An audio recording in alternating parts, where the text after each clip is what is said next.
So now that we've reached a point where we have said we can now think independently, we're now developing a set of mission and values and a purpose which distinguishes us from other banks and says what we want to do and how we're going to do it. And we now realize that the most important thing for managers to do within such an environment is to share those values throughout the organization. Now we start talking about the other people who have been affected. So, for example, employees. Every employee has to be a leader. And I say this because every time you hear that something went wrong in a bank and there was a rogue trader and something blew up, it's because people are so busy looking at what they need to do that they're not looking outside of the silos. They're not looking to see what happens elsewhere. And partly because the system is so complex and dynamic, but it's also partly because of this whole authoritarian approach where people are told to do what it is they need to do. And so they don't think outside the silos. And so things fall through the cracks all the time. And so in order for banks to really ensure that all the values that we talked about and the mission are perpetuated, that needs to go down to the very bottom, to every single person. They need to feel that they've bought into this. They need to feel that they've come to work, not simply because, oh, we hired a few professionals, and, you know, yes, you're a great professional. They need to feel to come to work that for something which is more than that. Same with the employees as a whole. One of the things, and this is the fifth point, that groupthink has taken over banks in a very, very large way. You know, and I've been in banking over 20 years, and every year there's a reorg. And you go to a meeting, and everyone listens, and everyone walks away, and you hear something like, oh, we're going to be more dedicated to our clients this time around, and you're thinking, what were we doing all along? Or you hear that, you know, we're going to make the organization structure more efficient. And so people go back to their desks, and they sit down there for 3 months trying to figure out what happened. And then they realize that actually nothing much has changed. Their job is the same. The structure is still the way it was, just a few different faces. And the problem is that no one says anything. Now, I believe that banks hire some of the brightest people in the world. Some people might, you know, take umbrage with that, given what's happened. But it's a fact. I think banks hire some of the brightest people in the world. But because of groupthink, because of everyone is thinking about their bonuses, there is no bottom-up development. There is no element of feedback that calls management into account. You know, because of the top-down structure, there's nothing that says we not only need to build from the top down, we need to build from the bottom up. And I think that is responsible for so many of the calamities that have taken place in organizations. Now, a very important point, and that is customers. I don't think there is any, or at least I can't think of any other industry that has treated its customers as badly as banks have. You know, you look at it, you know, subprime, during the subprime debacle, they gave people cheap mortgages, put them in their houses, and by the time the thing turned around, they shoved them out again. And one of the reasons I was particularly upset about that was that, you know, a lot of banks said, oh, we really believe in supporting minorities, but, you know, minorities got the worst part of that whole charade. We still have investors who are taking banks to court over what happened in terms of, you know, investing in subprime mortgage bonds. It means that despite all the rules, despite what banks say, you know, this happens all over again. You know, I don't know if you can think back to Bankers Trust, who used to talk about, they had people on the phone talking about how they used to rip off their clients, and then they fell over. Despite the history and despite what has happened, despite, you know, all the things that have happened in the past 40 years, we find ourselves still talking about how banks treat their customers and how badly they treat their customers. The reality is that the time for tinkering is over. I actually think that banks need to sit down and reevaluate why they do what they do.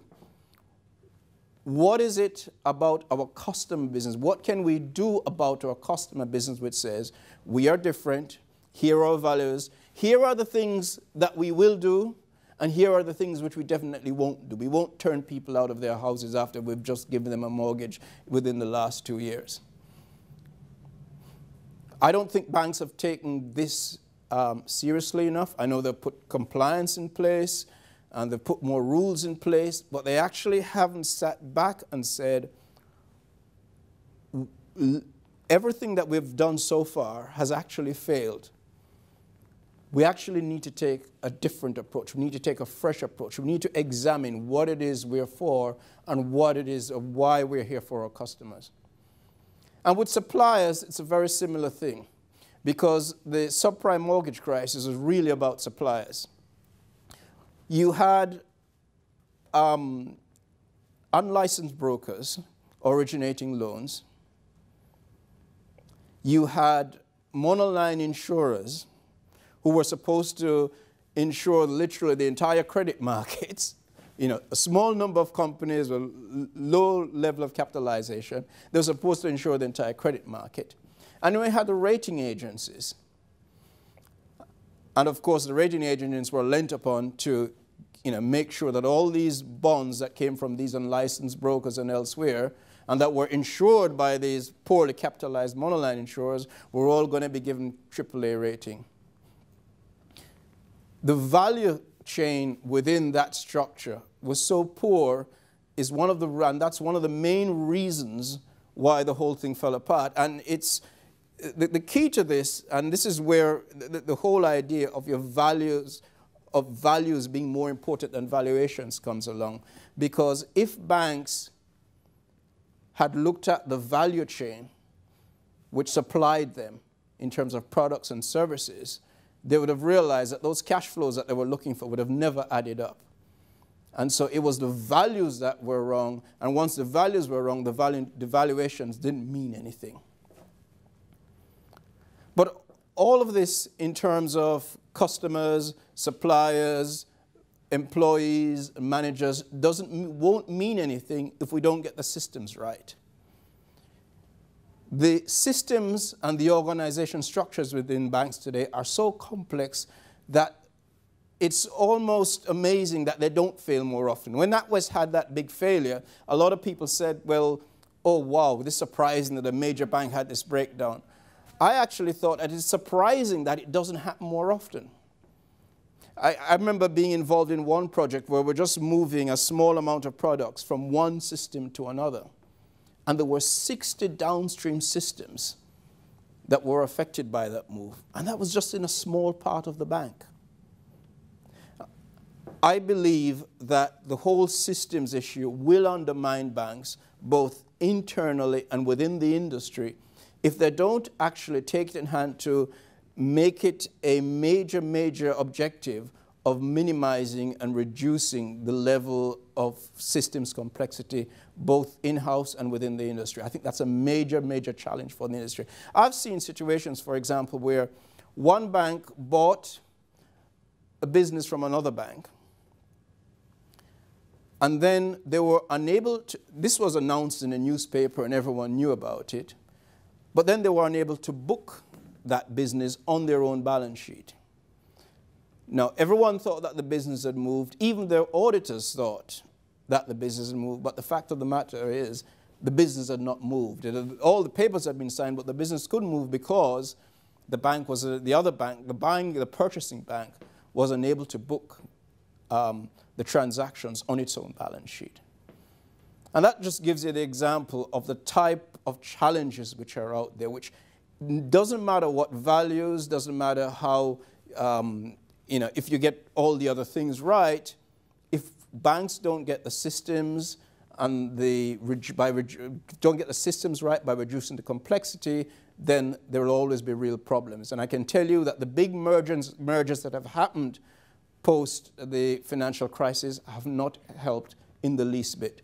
I mean, whereas before the You look at a systems diagram, it might look like a bowl of spaghetti. Now it looks like a bowl of spaghetti with noodles and seaweed and a few other bits thrown in. It looks that bad. And so if you're ever inside a bank, ask for the, just someone just to show you what the systems, the IT diagram look like. You will be amazed. But in relation to banks, the final point I want to make is that ultimately the relationship with the community and the wider community has to change, because that, I think, has been destroyed more than anything else. And when I was looking at that, when looking at this, I thought, what do banks stand for? Banks are an integral part of the system of free markets. And I believe in the system of free markets, and I believe in liberal democracy. And yes, both have their problems, both have their imperfections, but I still will stand by what Churchill says, which is, democracy is the worst thing man ever created to govern himself, except for all the rest of them. And I think that we have to look at ourselves as guardians of the free market system and liberal democracy, not from the point of view as how some politicians would want to say, oh, you're just a public utility. We're not public servants. We're highly skilled people who work in the industry. But we should recognize that we are privileged to be responsible for the good or the great functioning of markets and the democracy which is allied to it. And I think if we start looking at ourselves and our industry in those terms, that will help us to shape the way that we act, how responsible we are, and will also help to motivate people inside the industry, because I still think that there are a lot of people out there who are not proud of the industry. We're not proud of what our industry has done, but we don't believe in many of the fixes that others have come up or have tried to come up with, that they say they want. We don't believe what they want to do with the banking industry. So, I think that's something that bankers should take away. My last couple of points are going to be on the relationship with regulators and governments. Regulators, what can regulators do? Well, not a lot really. Yes, they can keep a functioning market. It's good that they do things like raise standards in IPV or raise standards in private wealth management by looking at what different firms do. But the issues that we're talking about can only be fixed by banks themselves. You cannot create great organizations through regulation. Only the organizations themselves can do that. So regulators can only do so much. But I leave my final word for government. The real issue that we have is that the major cause of all the banking crises has been huge imbalances in the global economics. And the reason that we have a tremendous problem right now is that our economic cycle and our political cycles are out of sync. We have politicians who are looking to get back in power or looking to be re-elected, sometimes within 2 years in the US Congress, 4 years for the US president, and generally 5 years here. But the issues that we face are more fundamental in that, they're like generational in terms of how we're going to fix what we need to fix. But the fact that some of them exist, like the huge imbalances that exist with China, the huge imbalances that existed with Japan 20 years ago, is because politicians and governments, and I don't want to sound like a member of the Tea Party, have somehow failed to manage the global economy and the global system. Because the banks merely reflect what is happening in the wider system. Banks don't create. What they do is they tend to amplify, but they don't create the original condition. And so I think the greatest threat we face is not from bankers, but from governments. And the final word is that if bankers are to be called to account, so should central bankers. The last crisis saw our central bankers sitting there waiting for inflation, looking for inflation, not seeing it and saying everything is okay until the whole thing fell down. And if our bankers are called to account, then our central bankers should be called to account as well. And I still can't understand why Mervyn King is still sitting there with the MPC looking at inflation, because it doesn't work.